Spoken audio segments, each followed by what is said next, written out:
Hi everyone, how's everybody doing today? Hope everybody's having an amazing day today. So glad to see you guys. So happy that you're here. I want to tell you guys too that everybody is always welcome here, and I am just honored and humbled really to be giving these messages to you guys today. So guys, it's getting a little bit colder. It's a little bit chillier out today. The weather is starting to change, but it's still been such beautiful weather.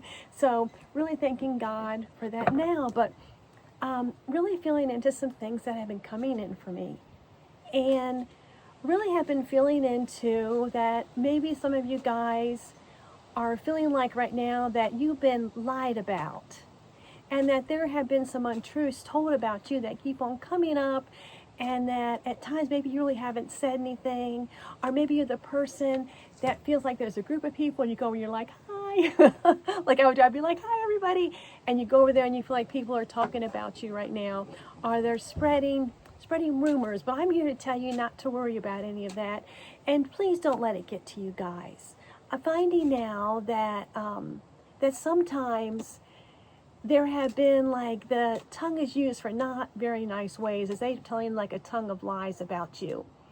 But not to worry, because God takes care of that, right? God takes care of that for you.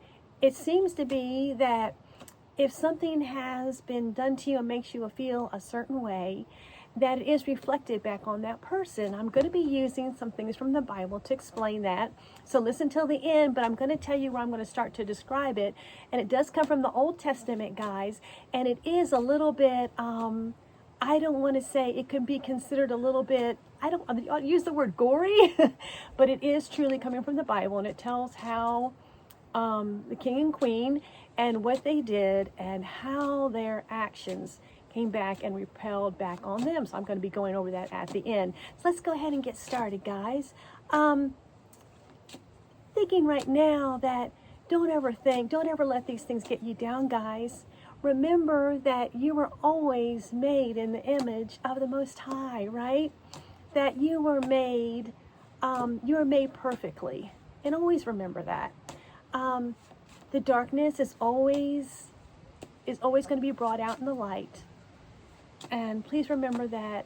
Don't make these things make you feel bad, or don't feel like you have to keep on, living them over and over again.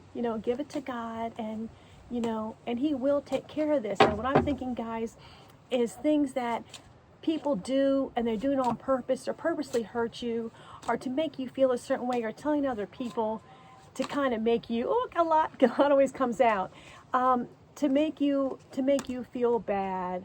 So I believe that people that are doing these things on purpose, it's going to be taken care of. So I really felt like someone needed to hear that. And so maybe feeling a little low, because another one, let's see if any more coming out. Let's just take these 4, okay? And let's go over with the messages. Messages are today, and not to worry, guys, okay? So let's go over our cards, see what we have today. Okay, right. All right. Okay, let's start with this one, okay? Toxic thoughts. These are these people's toxic thoughts that are coming out. Remember, it's brought out in the darkness. They're not saying nice things about you. Not your job right now to walk into it, right? Do not place your thoughts in it, but leave it to God right now. If it keeps on happening over and over again, these people are really not saying that they are sorry for what they did. God will take care of that. All right, and I'll be able to show you the Bible verses, like I said, in just a little bit. Okay, higher perception, right? You have a higher perception now. You know that, and giving it to God right now, that the truth will be found there, right? The truth will be found out, and finding out right now too that you are feeling with your higher perception really is being told to you that people really are saying these things, and they usually don't attack people unless they find that there is some threat to them. Unfortunately, I believe that you guys are like saying, I'm not a threat at all. I'm just out here doing my own thing. But unfortunately, some people do see that, and they really shouldn't. realizing that they can get everything they want and they can do it on their own instead of really talking about other people, sometimes to make themselves feel better. And you're seeing that with your higher perception right now. You're really feeling that, right? The unconscious, right? The unconscious may be part of you. Maybe the conscious part of you that you're thinking about is thinking about how terrible this has been, how much it's hurt you. But remember, those unconscious parts too are those parts that are coming in right now and telling you that, you know, like I said, it will be taken care of, and for you to trust in the process, just to remember to use your tongue in that creative way. Don't make it fiery, even though sometimes you may feel like that you want to say something back or that you want to do something. Remember that you are on the hero's journey and they're not right now. Remember that your tongue and your mouth was meant to spread the teachings of kindness, guys, generosity and love.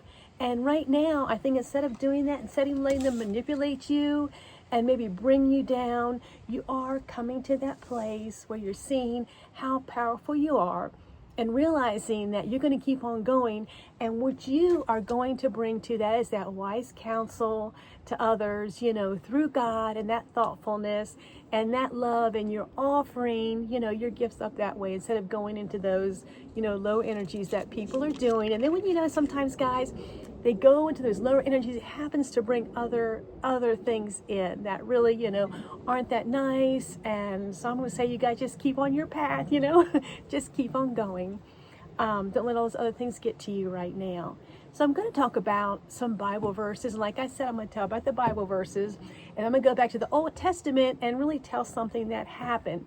So like I said, it's kind of, you know, it can be, it's really true. It comes from the Bible, but it can, if you, after the Bible verses, if you don't want to stick around here, that's fine too. Because I said it is a little, I want to say just gory, you know, but it is something that is true. So we're going to talk about the Bible verses, and we're going to talk about Proverbs 19, it's verse 9. And it says, guys, it says, a false witness shall not be unpunished, and he that spreadeth lies shall be punished. So remember, there are consequences to this, right? For spreading false testimony. There's divine justice and something that was called, you know, Mosaic law that they have to go through.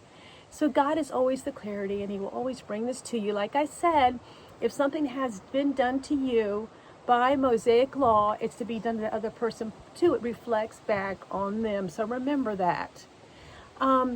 So it also says that one of the commandments that we have, one of the 10 commandments, is you shall not bear false witness against your neighbor, right?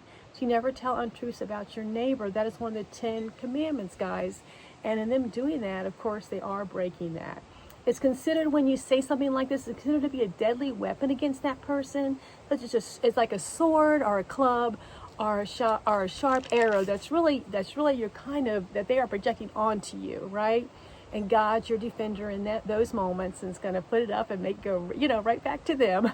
Another one I want to talk about too is John 8, verse 22. And it says, you will know the truth and it will set you free.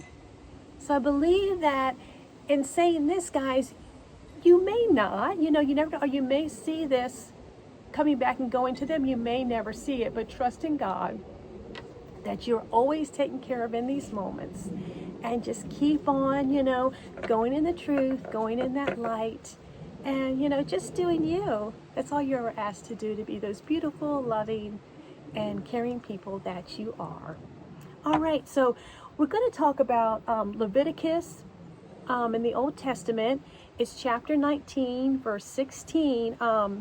It says, you shall not go around as a slaughter among your people. As a slander among your people. And you shall not stand up against the life of your neighbor. And he's saying, I am Lord, and I have said this. And this is my law, okay? So it's a very strong statement. When it's saying, I am the Lord, and this is how I feel, and you shall not do this, guys, okay? So we're going to be talking about a story that's in the book of Kings, the first Kings, chapter 1 through 21. I have to say, guys, I think it's 1 through 16 or 1 through 21. You can look that up and see where where the story ends. But this is the part where it gets a little bit, heavy. It may be a little bit, you may find it a little bit gruesome in some parts. But like I said, it is a true story. So let's get started with this. I'm going to use the cards to help explain about the story. Okay, so it says that in the story, in this part of the Bible, it talks about how King Ahab, he wants to acquire a vineyard that's owned by someone else, and his name is Naboth, and that's who it's owned by. So he goes and he talks to Naboth, and he's kind of saying, we want your vineyard, we're going to take it from you. And he's like, no, this is my family inheritance. I worked all my life for this. Why would I give this up, right? And why would he give that up? Because he's trying right now to help his family. This vineyard does very well, right? And he's saying, this is my inheritance. This is what, I've been working for, all of my life. And he's been working hard to get these things accomplished. So many years he's been working on that for his inheritance, guys. So then Ahab's wife, her name is just Jezebel, guys. She plots to have Naboth killed. She ends up hiring 2 scandals, right, to give testimony, saying that saying that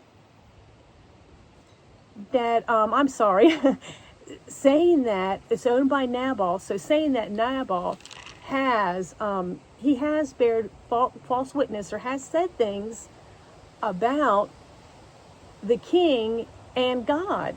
So because this has gone around, because she's hired these people, these scoundrels, to really tell, to say that his character is unworthy, then he is actually taken outside the city, and that's where he's stoned to death, guys. So he was falsely accused, falsely, said things that were not true about him. So this goes back to how God is your protector during these times, and just this story that is said in the Bible to help show that, guys. So, like I said, they take Naboth, they've caught him because all this lying, things that are not true, and they've actually taken him out and they've stoned him to death. So here's where the Mosaic law comes in, guys. So whatever you do to another will come back to you. So remember that, okay, when these people are doing that. So they were supposed to get stoned to death, guys, but because they were dishonest, they were able to get out of it. So then God steps in, and he tells them that they will be condemned for doing this, right? That it's God's hand, and this is God's law, right? It will be swift. And from that day forward, their whole family is pretty much going to be wiped out, he tells them. They will have no legacy during this time. So God has decided this. He decided that there's going to be no legacy. The king finds out about this. He starts to feel like, this is it. I'm really believing this. So what he does is he ends up, tearing his clothes, and he just wears these shackles till the day that he passes on. So it finds out that he is out in a war. I'm just kind of explaining this to you. He's out in the battle. He ends up passing away.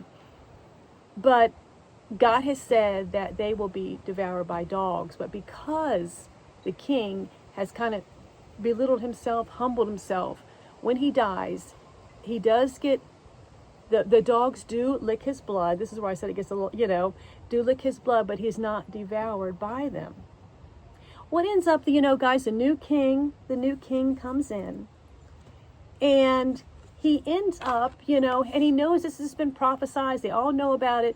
Jezebel has not changed her ways. So the new king comes in. He ends up pushing her out of the window. She falls to the ground, guys. And there she gets trampled by horses, right? And she ends up getting devoured by these dogs, guys. And it says that the only things that are left are her skull, her hands, and her feet. It is said then that the king comes in and he wipes out all the descendants in the land. So there are no more, and no more of a if you want to call it a legacy, I'm not sure. So there'll be no more descendants to pass on anything within, within their timeline. So no one is left, guys. So this is the story that I wanted to tell about from the Old Testament, to saying that it even, to take a life, it does come back on you. And that these people that are saying things about you, this is just one of the stories, and I know it's kind of a more in-depth one, but I wanted to make sure that everybody understood that things that happen do come back, and God is the one that does judge people. So I know that we are not out there. We're not out there to judge the person that talks about us, that says things about us, but God does. But I wanted to show, like I always say, I wanted to show this Bible verse and talk about it, to say that how things are done and how God is our protector always. So that's it for today, guys. I'm so glad that you guys are joining me. And remember that our mouths and our tongues are here for compassion and kindness and wise counsel to others, and that's the way that it's always been. All right, guys, sending you so many blessings and well wishes, and I will talk to you guys next time. Bye, everybody.